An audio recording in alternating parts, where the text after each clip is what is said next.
बिस्मिल्लाहिर्रहमानिर्रहीम। आज हम क्लास 10 मैथमेटिक्स में चैप्टर नंबर 3 स्टार्ट करते हैं। चैप्टर नंबर 3 या यूनिट नंबर 3 का जो नाम है वेरिएशंस। अब वेरिएशन क्या चीज़ है? Variation is the comparison between two quantities. There are two types of relation. One is direct relation and the other is inverse relation. Direct relation में क्या होता है? If one quantity increases or decreases, the other quantity also increases or decreases. For example, मैं आपको पहली मिसाल physics से देता हूँ। क्लास 9 में हम जो न्यूटन सेकंड लॉ पढ़ते हैं उसमें क्या है? देखिए, हम पढ़ते हैं कि acceleration is directly proportional to force. ये डायरेक्ट रिलेशन है, डायरेक्ट रिलेशन या वेरिएशन। Variation mean change. देखिए, एक्सेलरेशन और फोर्स में डायरेक्ट रिलेशन है। हम एक्सेलरेटर दबाते हैं, गाड़ी का एक्सेलरेटर जब हम दबाते हैं तो असल में हम इंजन को ज़्यादा फोर्स देते हैं और फिर एक्सेलरेशन भी ज़्यादा प्रोड्यूस होता है। तो हम कहेंगे कि एक्सेलरेशन और फोर्स में डायरेक्ट रिलेशन है। दूसरा रिलेशन है इन्वर्स रिलेशन। वो है force is inversely proportional to mass. अगर एक कार का मास ज़्यादा है तो उसमें एक्सेलरेशन कम प्रोड्यूस होगा, एक ख़ास फिक्स फोर्स अगर हमारे पास है। और अगर मास कम है तो वही फोर्स ज़्यादा एक्सेलरेशन प्रोड्यूस करेगा।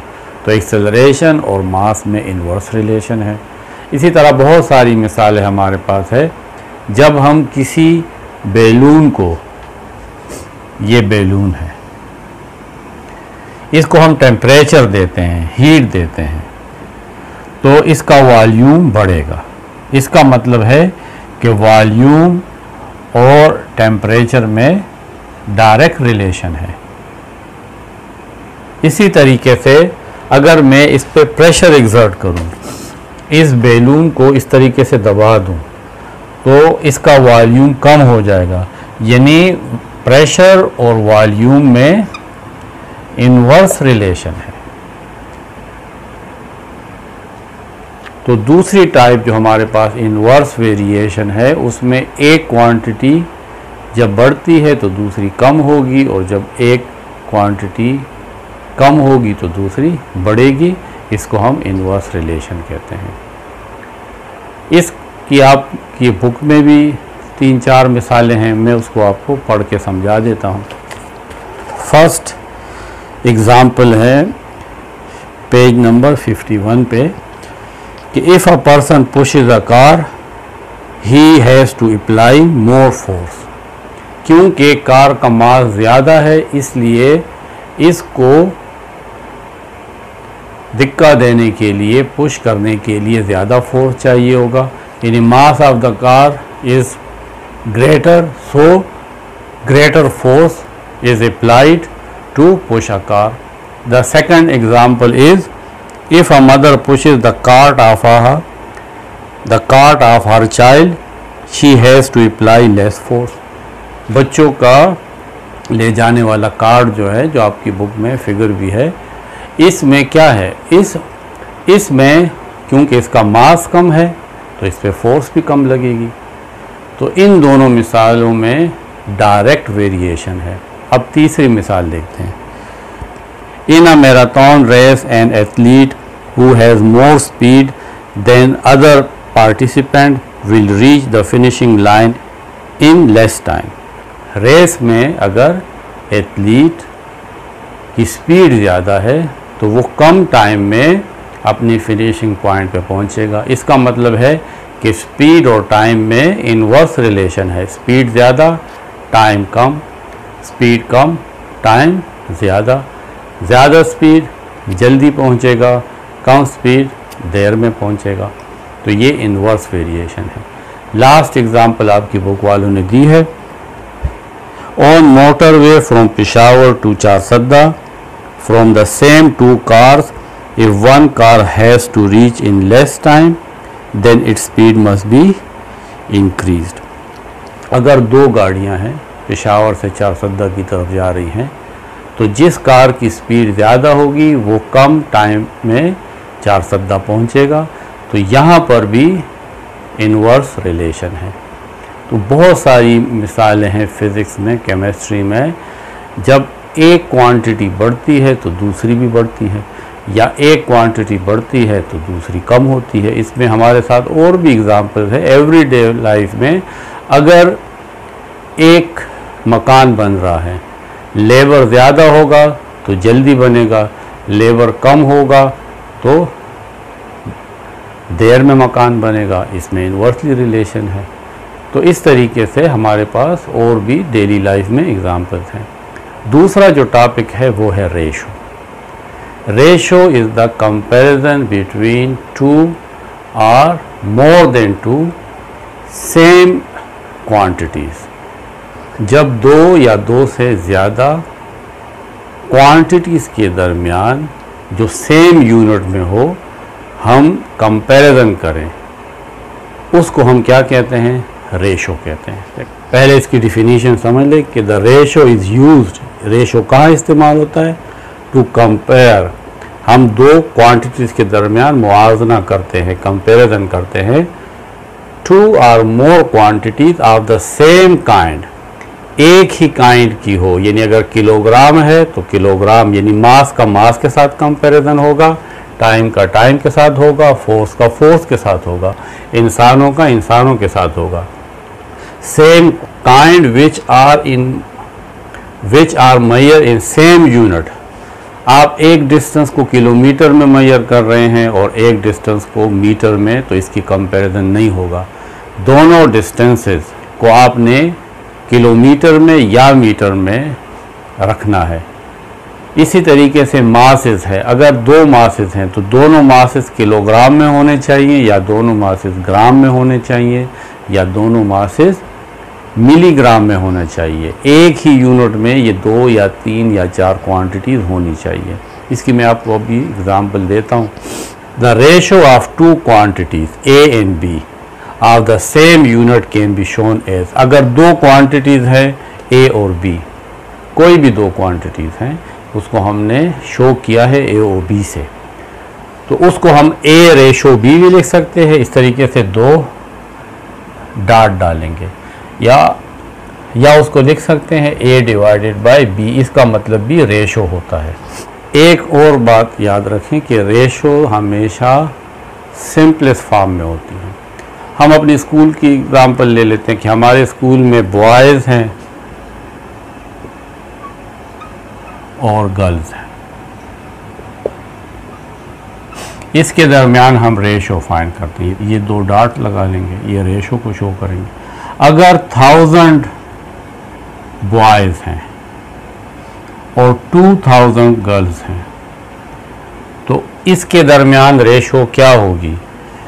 तो ये तो हमें पता है कि 2000 लड़कियां हैं और 1000 बॉयज़ हैं। इसको हम सिंपलेस्ट फॉर्म में लिखेंगे। देखें ये 30 इस 30 के साथ काट दें तो यहाँ पे 1 रह जाएगा और यहाँ पे 2। तो हम कह सकते हैं कि बॉयज़ और गर्ल्स के दरमियान रेशो 1 और 2 का है, यानी अगर 2 गर्ल्स हैं तो 1 बॉय है, अगर 4 गर्ल्स है तो 2 बॉयज़ है। रेशो हमेशा 1 और 2 की है। 1 बॉय और 2 गर्ल्स का कंपैरिजन है, यानी इस स्कूल में अगर 100 बॉयज़ होंगे तो गर्ल्स फिर कितनी होंगी? 100 का डबल यानी 2 है तो 200। तो इसको हम रेशो कहते हैं। या हम एक और एग्ज़ाम्पल लेते हैं कि इस पेशावर से इस्लामाबाद, इसका डिस्टेंस 150 किलोमीटर है, और पेशावर से चारसद्दा इसका डिस्टेंस 25 किलोमीटर है। तो इन दोनों सिटीज़ के दरमियान क्या रेशो है।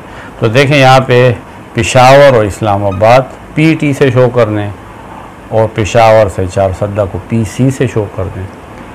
पेशावर से इस्लामाबाद 150 किलोमीटर है और पेशावर से चारसद्दा 25 किलोमीटर है। पहले तो देखें किलोमीटर किलोमीटर के साथ कैंसिल हो जाता है। 25 1s are 25 and 25 6s are 150, यानी हमने इसको सिंपलेस्ट फॉर्म में लिखना है। तो इसका क्या मतलब हुआ? इसका मतलब हुआ पेशावर से इस्लामाबाद का डिस्टेंस पेशावर से चारसद्दा के डिस्टेंस से 6 टाइम्स ज़्यादा है। इसके दरमियान सिंपलेस्ट रेशो क्या है? 1 और 6 की है। अब आप इसको इस तरह भी लिख सकते हैं कि पेशावर से इस्लामाबाद और पेशावर से चारसद्दा के दरमियान जो रेशो है वो 6:1 है। इसका मतलब है कि अगर इस्लामाबाद 6 किलोमीटर है तो पेशावर 1 किलोमीटर है। अगर इस्लामाबाद 12 किलोमीटर है तो चारसद्दा 2 किलोमीटर है। अगर पेशावर और इस्लामाबाद 18 है, 6 3 18, तो इसको भी 3 से मल्टीप्लाई करें तो पेशावर और चारसद्दा 3 किलोमीटर है। इसके साथ यूनिट नहीं आएगा। ये असल में दो क्वांटिटीज़ के दरमियान सिर्फ कंपैरिजन है कि एक वैल्यू अगर ये है तो दूसरी इतनी होनी चाहिए या दूसरी इतनी होगी। इसको आप इस तरह भी लिख सकते हैं कि Peshawar to Islamabad ratio Peshawar to Charsadda is equal to 6:1। इसको हम इस तरह डिवाइड फॉर्म में भी लिख सकते हैं और इस फॉर्म में भी लिख सकते हैं। अब हम कुछ एग्ज़ाम्पल से इस रेशो को समझते हैं। हमें ये दो क्वांटिटीज़ गिवन है, हमें नहीं पता ये क्या क्वांटिटीज़ है, मास है, लेंथ है, टाइम है, कुछ भी हो सकता है, लेकिन इनके दरमियान रेशो क्या है? 3:12। इसको आपने सिंपलेस्ट फॉर्म में लिखना है। सिंपलेस्ट फॉर्म उस फॉर्म को कहते हैं जिसमें कोई भी वैल्यू जो है वो कॉमन ना हो, कोई भी फैक्टर कॉमन ना हो सवाए 1 के, और वो दोनों जो क्वांटिटीज़ हों वो इंटीजर्स हों, यानी 1 2 3 4 5 या -1 -2 -3 इस फॉर्म में हो। तो यहाँ पे देखें 3 और 12 ये सिंपलेस्ट फॉर्म में नहीं है, क्योंकि 3 और 12 में कॉमन 3 फैक्टर है। 3 यहाँ पे भी है और 12 में भी 3 मौजूद है।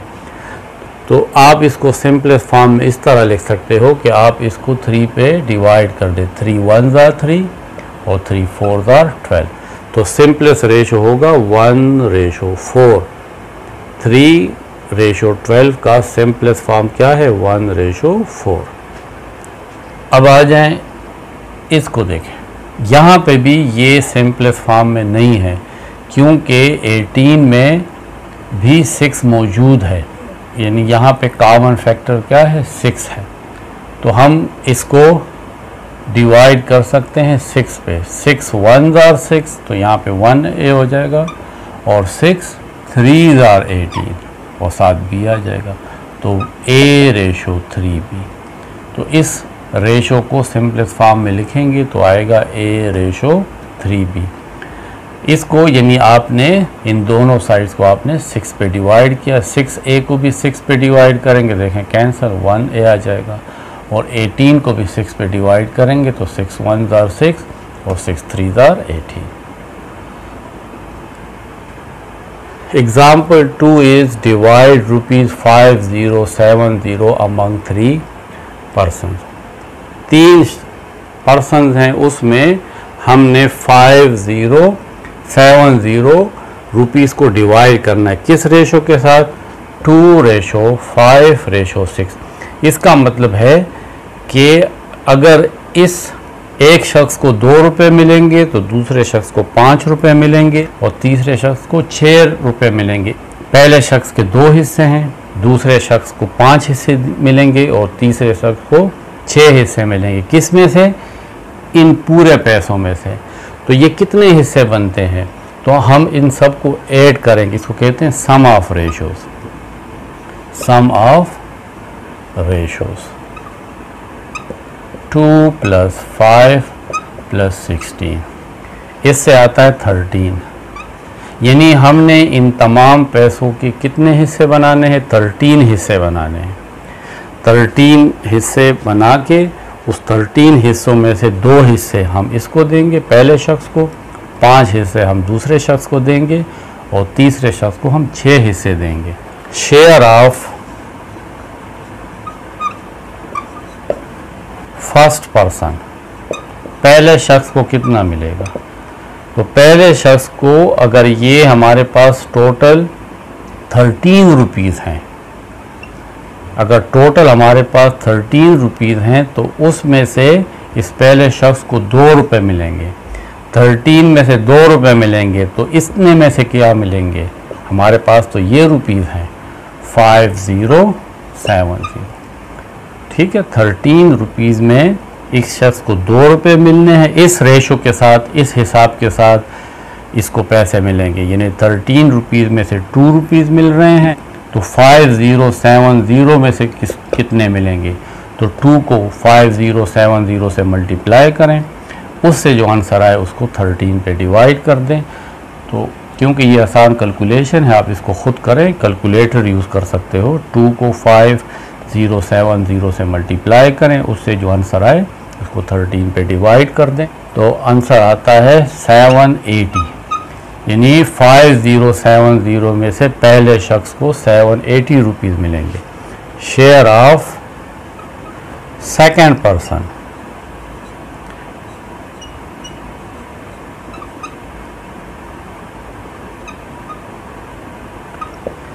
सेकंड पर्सन का शेयर 5 रुपीज़ है। कितने में से? 13 में से। तो 13 में से इसको 5 मिलेंगे, तो 5070 में उसको कितने मिलेंगे? तो इसको भी 5 को 5070 से मल्टीप्लाई करें और रिज़ल्ट को 13 से डिवाइड कर दें। दूसरे शख्स को मिलेंगे 1950 rupees. Share of third person, third person का शेयर सबसे ज़्यादा है, उसको 13 रुपीज़ में से 6 रुपीज़ मिलेंगे। तो 5070 में से कितने मिलेंगे? 6 को 5070 से मल्टीप्लाई करें और फिर 13 से डिवाइड कर दें, तो इससे आएगा 2340। तो तीसरे जो पर्सन को 2340 रुपीज़ मिलेंगे। अगर आप इन तीनों रुपीज़ को ऐड करेंगे तो इससे आपके पास आंसर आएगा 5070। A proportion is an equation that state that 2 ratios are equivalent. 2 ratios हैं, 2 क्वांटिटीज़ हैं, उसके दरमियान रेशो और फिर दूसरी सेम क्वांटिटीज़ है उनके दरमियान रेशो। अगर वो इक्वल है तो हम इसको प्रोपोर्शंस कहते हैं।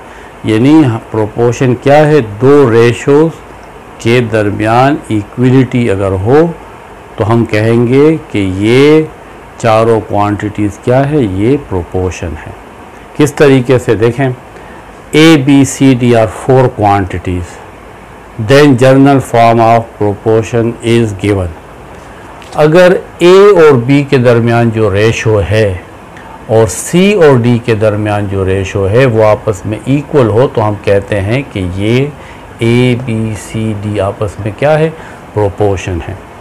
एक कंडीशन ये है कि ये B की वैल्यू जो डिनोमिनेटर में है, ये D की वैल्यू जो डिनोमिनेटर में, ये 0 नहीं होना चाहिए। आपको पता है कि 0 मैथमेटिक्स में डिनोमिनेटर में नहीं आता, ये अनडिफाइंड फॉर्म होती है, इसका मैथमेटिक्स में कोई मतलब नहीं है। अब आप इसको इस तरह भी लिख सकते हैं कि A ratio B is equal to C ratio D, यानी A और B के दरमियान जो रेशो है वो C और D के दरमियान रेशो के इक्वल है। इसको आप इस तरह भी लिख सकते हैं, A रेशो B, और इक्वल को आप इस तरह 4 डॉट से भी शो कर सकते हैं, C रेशो D। इसकी आप एग्जाम्पल ले लें।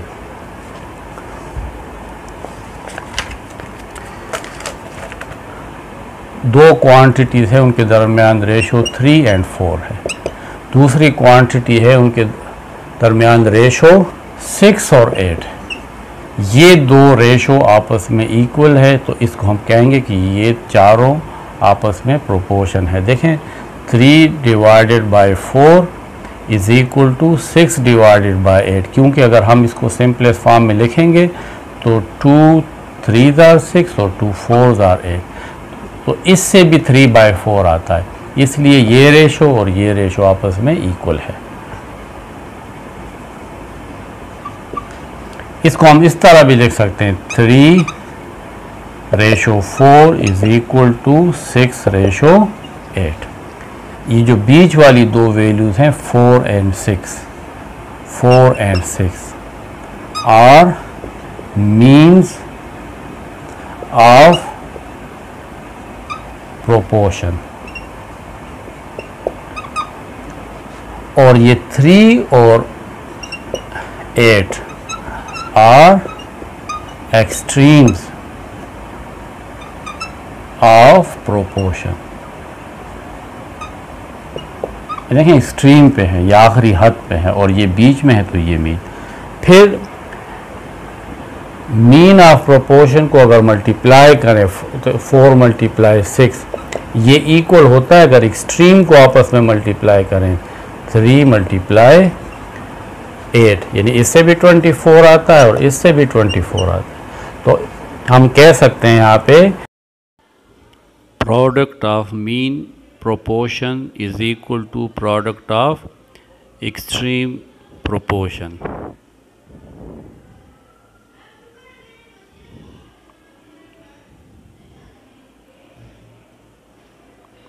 देखें दोनों से 24 आता है, 4 × 6 और 3 × 4।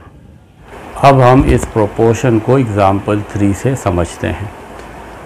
4 क्वांटिटीज़ है a³ - b³ a² - b² a² + ab + b² and x are in proportion. ये चारों क्वांटिटीज़ प्रोपोर्शन में है तो इसमें इस x की वैल्यू फाइंड करें।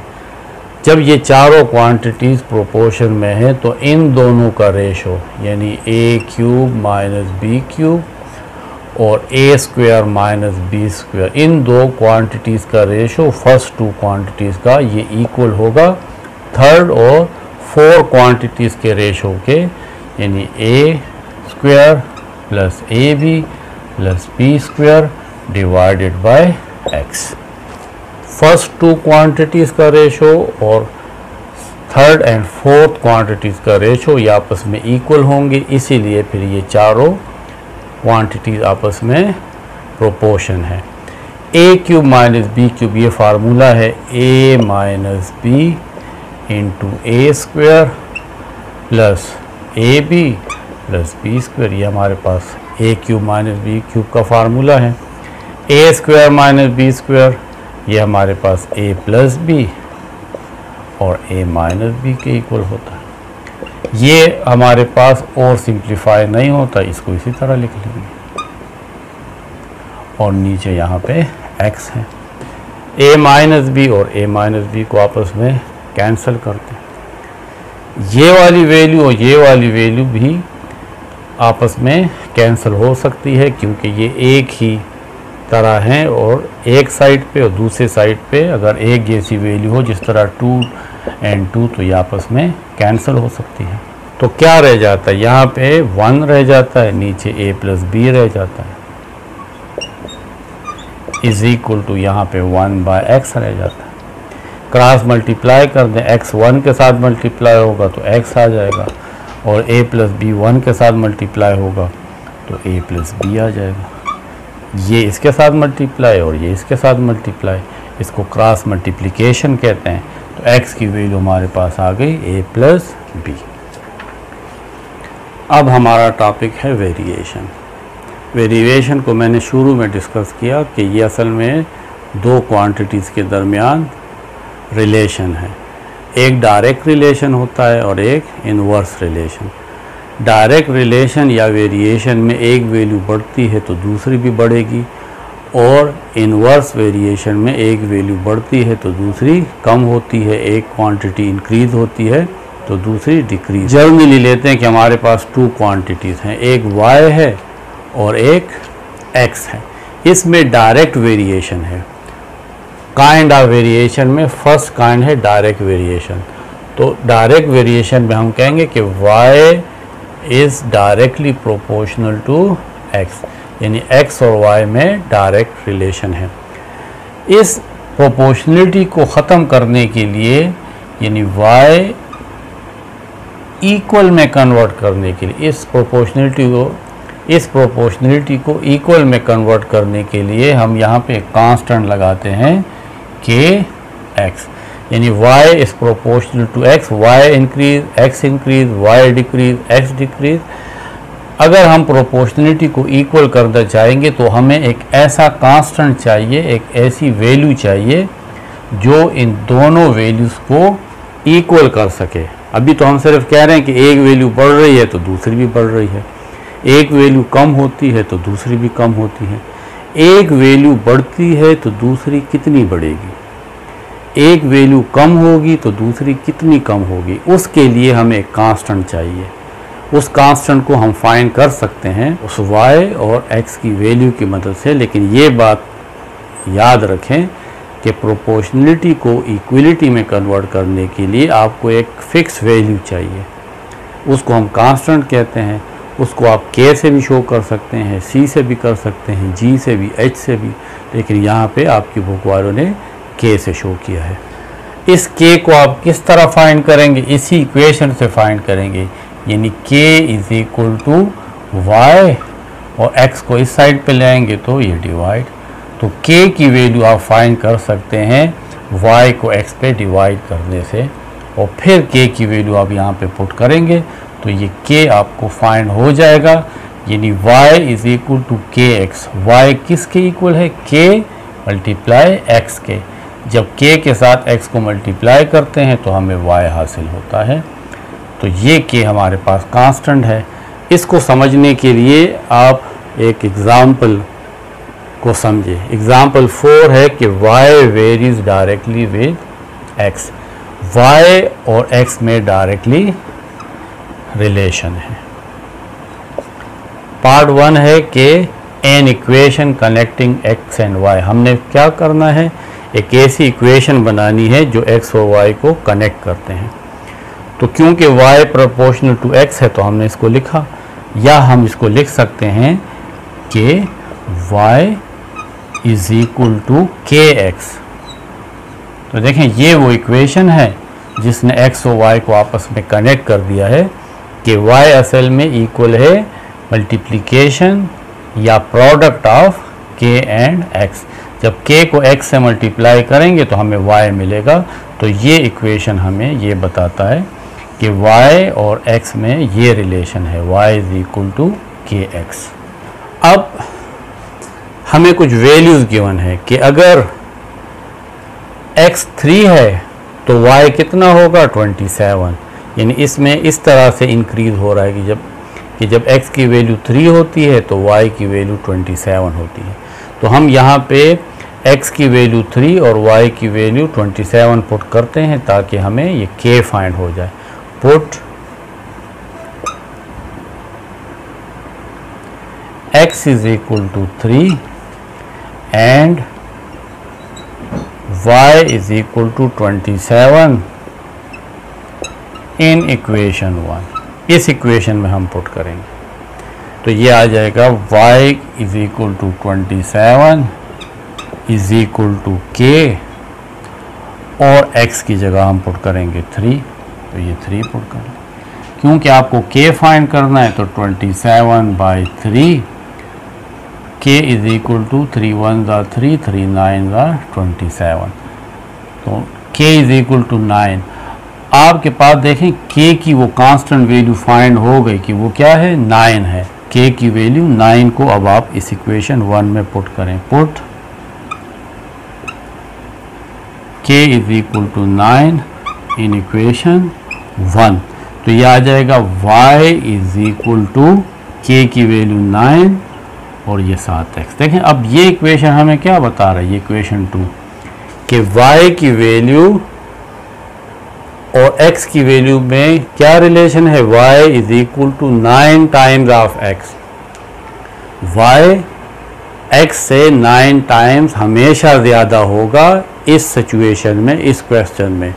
तो ये जो 9 है ये इस इक्वेशन में कांस्टेंट है।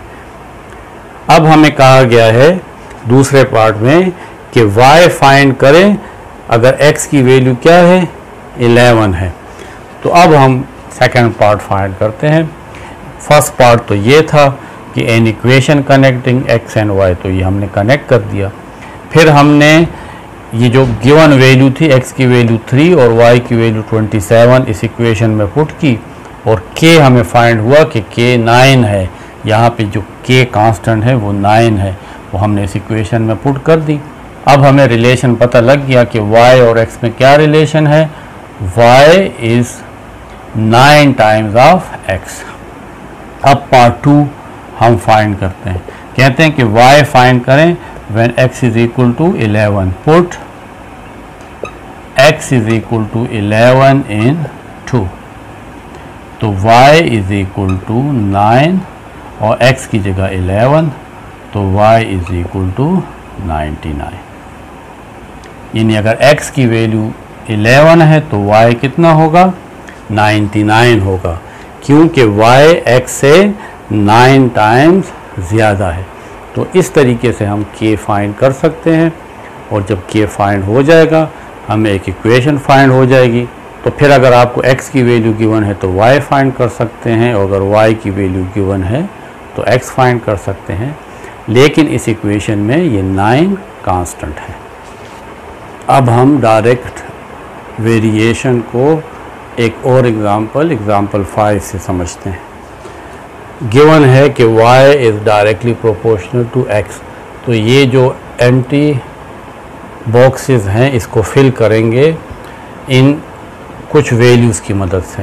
देखें पहले हम इक्वेशन बनाते हैं। जब y is directly proportional to x है, यानी y is directly proportional to x, y is equal to kx, ये हमने एक इक्वेशन बना ली। यहाँ पे अब हमें k फाइंड करना है, इस कांस्टेंट वैल्यू को। इस बॉक्स में x की वैल्यू गिवन है 4 है और y 6 है। हम इसको इक्वेशन 1 में पुट करेंगे कि put x is equal to 4 and y is equal to 6 in equation 1। y 6, k x की value 4, k is equal to 6, 4 को इस साइड पे ले आए तो मल्टीप्लाई से divide, k is equal to 2 3 are 6 and 2 2 are 4, 3/2। तो k की वैल्यू हमें मालूम हो गई 3/2। अब हमने इसको इस इक्वेशन 1 में पुट करना है। Put k is equal to 3/2 in equation 1, y is equal to kx, k की वैल्यू है 3/2 और साथ आ जाएगा ये x। ये इक्वेशन नंबर 2। ये इक्वेशन देखें, अब y और x के दरमियान हमें रिलेशन बताता है कि y is equal to 3/2x। अब आपके पास अगर x गिवन है तो आप y फाइंड कर सकते हैं और अगर y गिवन है तो आप x फाइंड कर सकते हैं। पहला बॉक्स ये खाली है, इसमें आपको x गिवन है वो 5 है, तो put x is equal to 5 in equation 2, तो y इज़ इक्वल टू 3/2 और x की जगह 5 पुट करना है। y is equal to 3 5 are 15 divided by 2 और 15 को 2 पे डिवाइड करें तो आता है 7.5। तो अगर x की वैल्यू 5 है तो y हमारे पास 7.5, तो ये हमने पहली वैल्यू फाइंड कर ली। अब अगर x की वैल्यू 8 है तो y क्या होगा। Put x is equal to 8 in equation 2, y is equal to 3/2 और x की जगह हम 8 पुट करेंगे। 2 1s are 2, 2 4s are 8, y is equal to 3 4s are 12। तो y की वैल्यू हमारे पास आ गई। यहाँ पे हम 12 पुट कर लेंगे। ये सेकंड वैल्यू फाइंड हो गई। अब y की वैल्यू गिवन है 18, x फाइंड करना है। इस इक्वेशन में put y is equal to 18 in equation 2। y की जगह 18, 3/2 x। पहले 2 को इस साइड पे ले आए तो डिवाइड से मल्टीप्लाई में आ जाएगा। 2 × 18 इज इक्वल टू 3x। इससे आ जाएगा 36, 2 × 18 आ जाएगा 3x। क्योंकि हमें x फाइंड करना है तो 36, 3 इस साइड पे आ जाएगा तो मल्टीप्लाई से divide. 3 1s are 3, 3 2s are 6, x is equal to 12। इस तरह भी लिख सकते हैं कि x इज इक्वल टू 12। तो x हमें फाइंड हो गया 12 जब y की वैल्यू 18 है। लास्ट हमारे पास y है 22.5। Put y is equal to 22.5 in equation 2। तो y की जगह पुट करेंगे 22.5 इज इक्वल टू 3/2x। पहले 2 को इस साइड पे ले आए तो 2 22.5 के साथ मल्टीप्लाई होगा क्योंकि वहाँ पे डिवाइड था, इस साइड पे आके मल्टीप्लाई। अब हम 22.5 को 2 से मल्टीप्लाई करेंगे, यहाँ पे 3x। इससे आ जाएगा 45। 3x is equal to 45। क्योंकि हमें x फाइंड करना है तो 3 को इस साइड पे लें, 45/3। 3 1s are 3, ये 4 था और यहाँ पे कैरी आ गया 15। 3 5s are 15, तो यहाँ पे आ जाएगा 15। x is equal to 15। तो यहाँ पे हम इसको फिल कर लेंगे, x इज इक्वल टू 15। तो ये हमने जितनी भी हमारे पास अननोन वैल्यूज़ थी x और y की, हमने इसको फाइंड कर लिया है। दूसरी काइंड की वेरिएशन है इनवर्स वेरिएशन। एक वैल्यू इंक्रीज तो दूसरी डिक्रीज, एक डिक्रीज तो दूसरी इंक्रीज। इसको एग्जाम्पल से आपको समझाया गया है कि स्पीड को फॉर एग्जाम्पल हम x लेते हैं। एक बॉडी की स्पीड है x km/h और टाइम को हम लेते हैं y आवर्स में। तो देखें एक बॉडी है, उसकी स्पीड 10 km/h है। टाइम कितना लेती है? 12 आवर्स, 12 घंटों में। जब स्पीड इंक्रीज हो जाती है, देखें स्पीड 20 km/h हो गई है तो टाइम कितना हो गया है? 6 आवर्स। अगर स्पीड 30 km/h हो गई, एक घंटे में 30 किलोमीटर, तो फिर 4 आवर्स। फिर स्पीड 40, 60, 120 और टाइम देखें 3, 2 और 1। 120 की स्पीड पे जब एक बॉडी जाएगी तो ये 120 कितने घंटों में कवर होगा? 1 आवर में।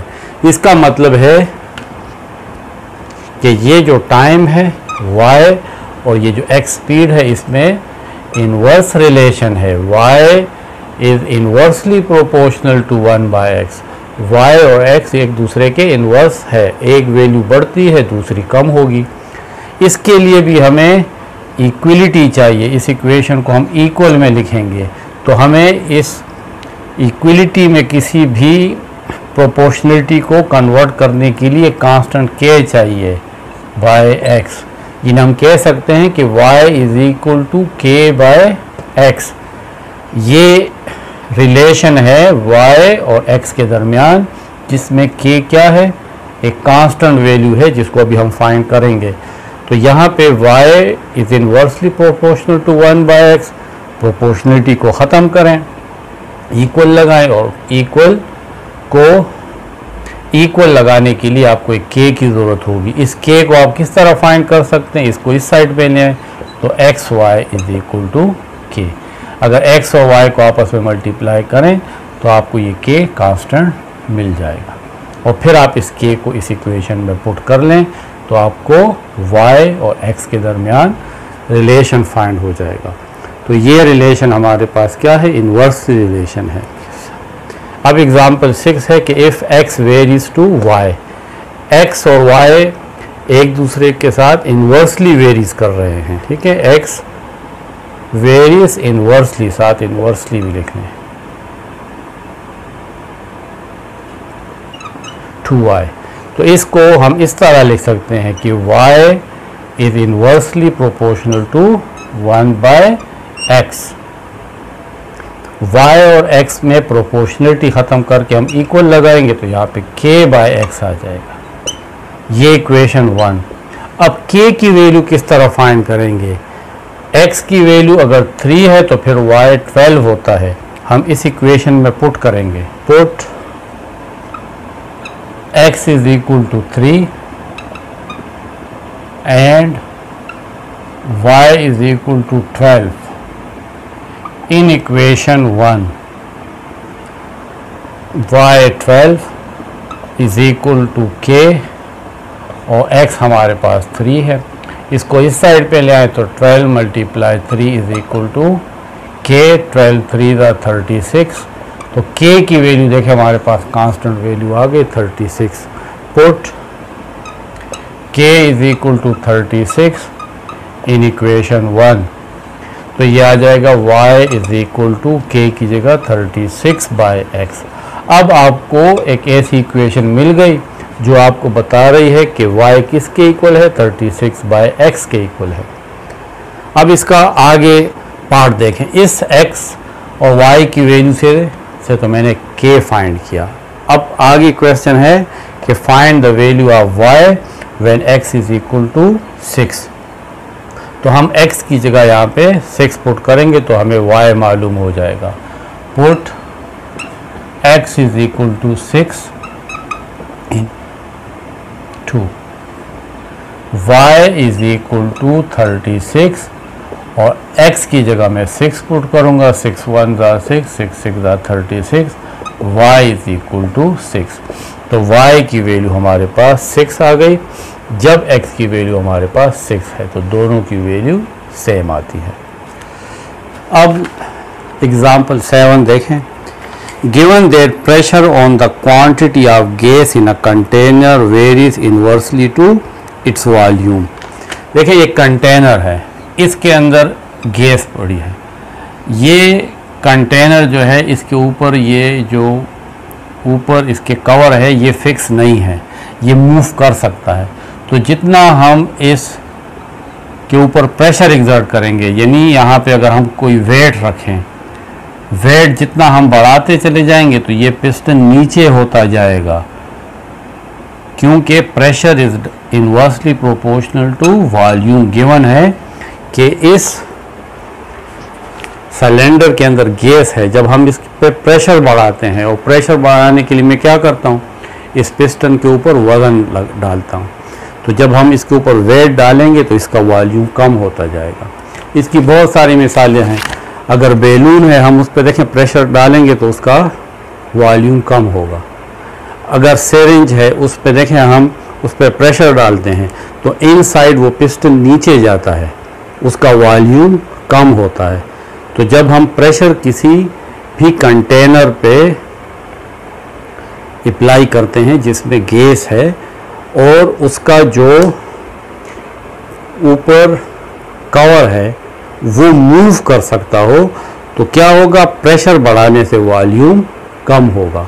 तो यही इस क्वेश्चन में गिवन है। Given that pressure on the quantity of gas in a container varies inversely its volume. यानी ये हमारे पास रिलेशन है कि प्रेशर और वॉल्यूम एक दूसरे के इनवर्सली रिलेटेड है।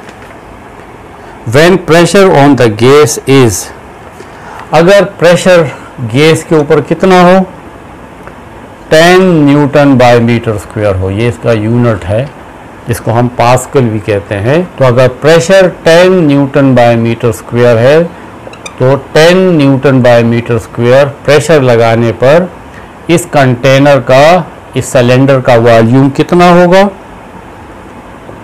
25 मीटर क्यूब। वॉल्यूम का यूनिट क्या है, मीटर क्यूब। फाइंड क्या करना है, ये तो हमें डेटा गिवन है। फाइंड द प्रेशर, क्या फाइंड करना है? Pressure when volume is 20 metre cube. इस क्वेश्चन को समझे। गिवन है कि प्रेशर और वॉल्यूम एक दूसरे के इन्वर्सली रिलेटेड है। प्रेशर बढ़ाने से वॉल्यूम कम होगा। अगर pressure 10 newton by metre square है तो वॉल्यूम कितना है? 25 मीटर स्क्वायर है। प्रेशर फाइंड करें जब वॉल्यूम 20 मीटर क्यूब हो। अच्छा, अब आप इसका सलूशन देखें। आपको गिवन ये है कि pressure is inversely proportional to volume, या pressure is equal to K by V. यानी जब भी प्रोपोर्शनलिटी ख़त्म होगी तो हम इक्वलिटी लगाएंगे और साथ एक कांस्टेंट लगाएंगे। यहाँ पे कांस्टेंट की वैल्यू के है। ये इक्वेशन 1 है। अब हमने इस के की वैल्यू फाइंड करनी है। प्रेशर क्या है? 10 है। पुट P इज इक्वल टू 10 newton by metre square and V is equal to 25 metre cube in equation 1। तो P की जगह हम 10 पुट करेंगे, ये यूनिट आप पुट ना करें।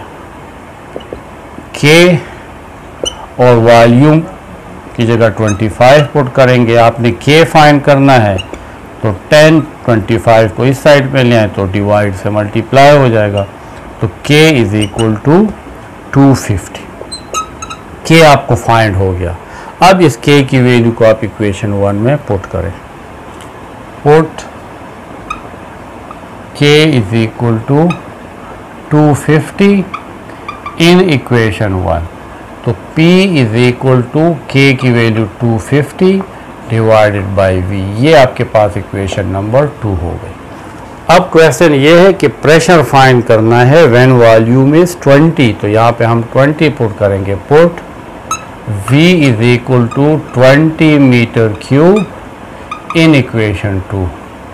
तो P is equal to 250 divided by 20। 0 0 के साथ cancel. P is equal to 25 को 2 पे डिवाइड करें तो 12.5 और प्रेशर का यूनिट है न्यूटन बाय मीटर स्क्वायर। तो जब वॉल्यूम 20 मीटर क्यूब होगा तो उस सिलेंडर में प्रेशर कितना होगा? 12.5। ये हमारे कुछ डिफिनीशंस थी और एग्जांपल्स थी। अगले लेक्चर में हम 3.1 एक्सरसाइज को सॉल्व करेंगे।